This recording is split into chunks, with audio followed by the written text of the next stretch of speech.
사전의료의향서 실천모임 간호사 안덕희입니다. 지금 이 시간에는 건강한 식습관에 대해서 말씀드리겠습니다. 세 단원으로 나누어서 첫째는 6대 영양소, 두 번째 대사증후군, 세 번째 식이지침에 대해서 얘기해 드리겠습니다. 우리가 음식을 선택하여 먹고 소화하고 몸을 구성하고 생명활동에 필요한 에너지원으로 이용하는 과정을 영양이라고 합니다. 이때 우리가 선택해서 먹는 음식을 영양소라고 합니다. 6대 영양소는 우리가 학교에서 배워서 잘 알고 있어요. 탄수화물, 단백질, 지방, 무기질, 비타민, 그리고 수분입니다. 이것은 몸을 구성하고 에너지원으로 이용하고 체액 균형이나 노폐물의 배출 등에 작용을 합니다. I am what I eat라는 말이 있습니다. 이 말은 나는 내가 먹은 것으로 만들어졌다라는 거고요. 우리 몸이 가만히 생각해 보면 내가 어떤 것을 선택해서 먹었느냐에 따라서 건강하고 활기찬 몸이 될 수도 있고 여러 질병을 야기할 수도 있습니다. 우선 6대 영양소 중에서 우리가 가장 많이 먹는 탄수화물에 대해서 말씀드리겠습니다. 탄수화물은 가장 좋은 열량 공급원이고 흡수율이 높고 소화 흡수에 적은 시간이 소요됩니다. 효율적이며 인체에 부담을 주지 않는 것으로 우리가 매일 먹는 밥이라든지 현미, 잡곡, 그 다음에 보리, 감자, 고구마, 귀리, 수수, 옥수수 등이 이에 해당됩니다. 포도당은 탄수화물의 최종 분해 산물이고 1g이 4kcal의 열량을 냅니다. 매일 먹는 탄수화물은 꼭 필요하지만 우리가 필요한 에너지보다 더 다량을 섭취하면 이 탄수화물은 글리코겐이라는 이름으로 변환해서 간과 근육에 일정량 약 350g 정도 저장이 됩니다. 그렇지만 그보다 더 많은 탄수화물을 섭취하게 되면 이것은 모두 중성지방으로 변하여 몸에 저장이 되는데 이것이 바로 비만의 원인이 됩니다. 우리는 단순당보다는 다당류를 먹어야 됩니다. 탄수화물 중에서 가장 중요한 것은 식이섬유라고 볼 수도 있는데 식이섬유는 채소, 과일 등에 소화되지 않는 부분의 50%를 차지합니다. 소화효소로 분해되지 않기 때문에 에너지원으로 사용할 수 없지만 식이섬유는 포만감을 주며 음식물의 장내 통과 속도를 정상화하고 대변량을 증가시킵니다. 따라서 대장암이나 계실염의 예방 효과가 있고요. 혈중 콜레스테롤을 저하시킵니다. 그림에서 보듯이 다양한 채소와 과일 중에 식이섬유가 많고요. 또 우리 장이 건강해야 몸이 건강하다라는 말은 광고에서도 많이 나오죠. 장에서 사는 미생물 집단은 100조 정도 되는 거고요. 이 유익균의 집단을 마이크로바이옴이라고 합니다. 식이섬유는 이 유익균 마이크로바이옴의 원료가 되는 것으로 이 식이섬유를 많이 먹어야 우리 몸에 유익균이 많이 생성되고 몸이 건강하고 뇌도 건강해진다고 볼 수 있습니다. 두 번째, 단백질에 대해서 말씀드리겠습니다. 단백질 하면 우리가 뭘 생각하죠? 네, 고기를 생각하게 되죠. 예, 신체의 20%를 구성하는 게 단백질입니다. 이것은 몸을 구성하는 주성분이고 근육이나 결합 조직을 형성합니다. 또 상처가 치유되는 데도 굉장히 중요한 역할을 하고요. 항체 형성이나 감염과 질병에 저항하도록 돕습니다. 단백질은 육류에도 많이 있지만 콩제품이나 잡곡, 채소, 과일 중에도 많이 포함됩니다. 단백질은 탄수화물과 달리 저장되지 않습니다. 많이 먹으면 이것이 노폐물로 배설하게 되고 노폐물을 배설하게 되는 기관인 콩팥이 큰 부담을 갖게 됩니다. 다량 섭취하면 골다공증이나 충치, 자가면역질환, 퇴행성 질환, 통풍 등을 유발할 수 있습니다. 가능한 가공식된 육류나 햄, 베이컨, 소다보다는 식물성 단백질을 많이 섭취하시는 게 좋고요. 콩제품이나 잡곡, 과일, 생선류 등을 많이 드시는 게 좋습니다. 세 번째는 지방입니다. 지방은 제2의 에너지원으로 1g에 타면 9kcal의 열량을 냅니다. 그래서 우리 몸에 비축해서 비상시에 지방을 이용할 수 있도록 하죠. 지방은 필수 지방산을 공급하고 있고요. 이것은 불포화 지방산이 많이 들어있는 식용유, 식물성 기름에 많이 포함되어 있습니다. 따라서 포화 지방보다는 불포화 지방이 많은 식물성 기름, 생선 등을 섭취하시는 게 좋습니다. 우리가 고기를 먹을 때 마블링이 잘 돼 있어야 맛있게 먹을 수 있는데 그 마블링은 포화 지방입니다. 포화 지방은 우리 몸에 별로 좋은 영향을 미치지 않아요. 그래서 가능한 고기의 마블링, 기름을 제거하고 드시는 게 좋고요. 이것도 식물성 기름으로 많이 드시는 게 좋습니다. 다음은 비타민입니다. 비타민은 그림에서 보듯이 다양한 과일이나 채소에 많이 들어있습니다. 비타민은 수용성 비타민과 지용성 비타민으로 나누며 아주 소량이지만 신체의 대사 과정에 꼭 필요합니다.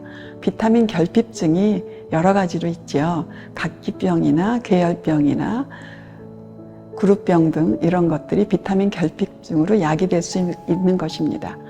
비타민은 생물의 기능을 유지하고 체내 무기질 이용을 돕거나 영양소의 대사 과정을 돕는 데 중요한 역할을 합니다. 곡류나 채소, 과일 등을 충분히 섭취하시면 됩니다. 다음은 무기질입니다. 무기질은 우리가 미네랄이라고도 하고요. 신체에서 수금의 형태나 유기복합체 등으로 존재하는 광물질입니다. 신체의 4%를 구성하고 대사 과정을 조절합니다. 골격과 치아의 칼슘과 인, 혈색소의 철, 황, 나트륨, 칼륨, 구리, 마그네슘, 염소 이런 것들이 전부 무기질에 포함되는 거고요. 채소나 과일, 해조류, 버섯 등에 포함되어 있습니다. 시중에 비타민이나 무기질의 영양소로 많이 나와 있는데 우리가 채소, 과일, 해조류, 버섯 등을 충분히 섭취하면 굳이 그런 건강기능식품이나 영양소를 섭취하지 않으셔도 됩니다. 다음은 수분입니다. 수분은 실은 우리 몸의 가장 많은 부분을 차지하고 있죠. 65 내지 70%를 차지하고요. 10%가 부족하면 탈수증, 20%가 부족하면 사망을 초래할 수 있습니다. 체액을 조성하고 삼투압을 유지하고 노폐물을 배설하고 영양물질을 흡수 운반하는 그런 중요한 역할을 합니다. 1일 1.5 내지 2리터 정도의 수분이 필요하고 흔히 체중의 30cc를 곱한 가격이 필요량이라고 하는데 섭취하는 음식물에 수분이 많이 포함되어 있어서 실제로는 하루에 800 내지 1000cc 정도 물을 섭취하면 됩니다. 그러나 물을 달달한 음료나 커피, 콜라, 사이다 등과 같은 것으로 마시는 것은 아니고요. 생수라든지 보리차, 우엉차 등 이런 순수한 물을 드셔야 됩니다. 다음은 대사증후군에 대해서 말씀드리겠습니다. 대사증후군은 생활습관병입니다. 복부 비만, 고혈압, 혈당 상승, 고지혈증 같은 위험 요인이 한 사람에게 동시에 나타나는 것을 대사증후군이라고 하는데 엄밀히 말하면 요 5가지를 얘기합니다.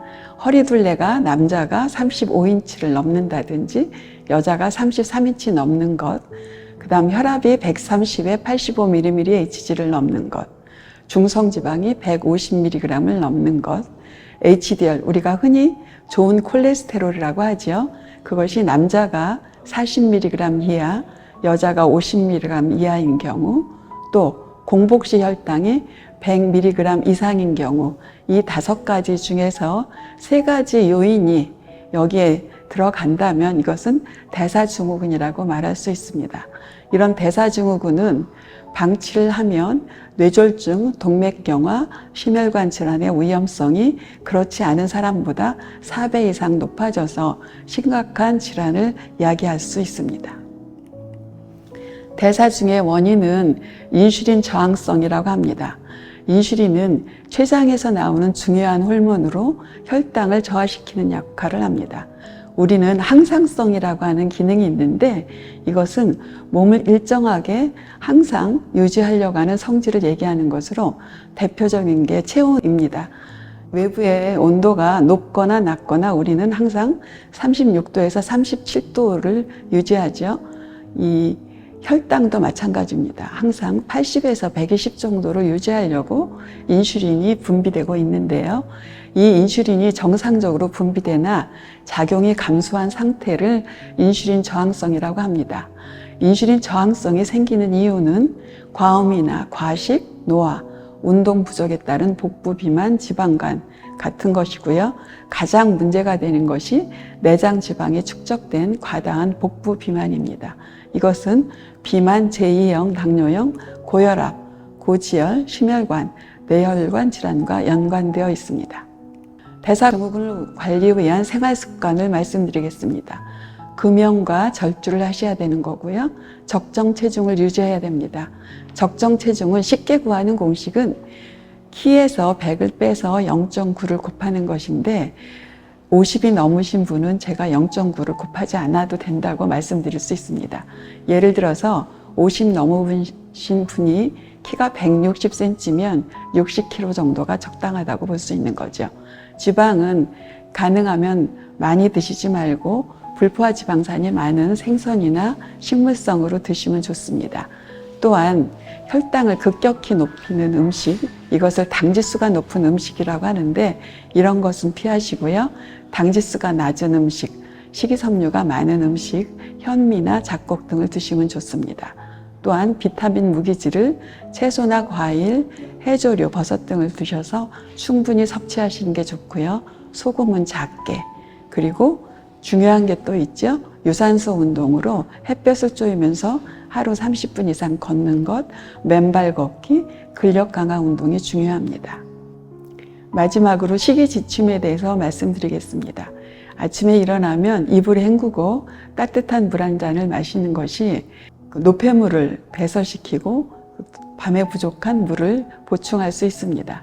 식사 전에 채소나 과일을 먹는 것은 소화효소를 분비해서 소화에 도움이 됩니다.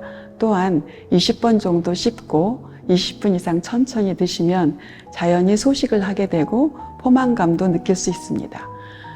흰쌀밥이나 국수, 흰빵 같은 정제식품이나 라면이나 케이크 같은 가공된 식품을 피하시는 게 좋습니다. 잡곡류, 채소, 과일, 버섯, 해조류, 수분을 충분히 섭취하시는 게 좋습니다. 또 물은 달달한 음료를 드시는 게 아니고요. 생수와 보리차 등을 드시는 게 좋다고 아까 얘기 드렸지요. 또 육류 대신 식물성 단백질을 충분히 섭취하시는 게 좋습니다. 포화지방보다는 불포화지방산이 많은 생선이나 식물성 기름을 섭취하시기 바랍니다. 과잉의 지방과 단백질은 노화와 치매, 암 등 다양한 질병의 원인이 되므로 많이 섭취하시면 큰 문제가 일어날 수 있습니다. 마지막으로 한번 생각해 보시기 바랍니다. 대사증후군 5가지를 얘기했으니까 우리가 검사를 2년에 한 번 건강검진이 가능하고요. 1년에 한 번 보건소에 가면 대사증후군을 무료로 해줄 수 있습니다. 그래서 대사증후군의 5가지 요소를 기억해서 내가 정상인지 아닌지 알아보시는 게 좋고요.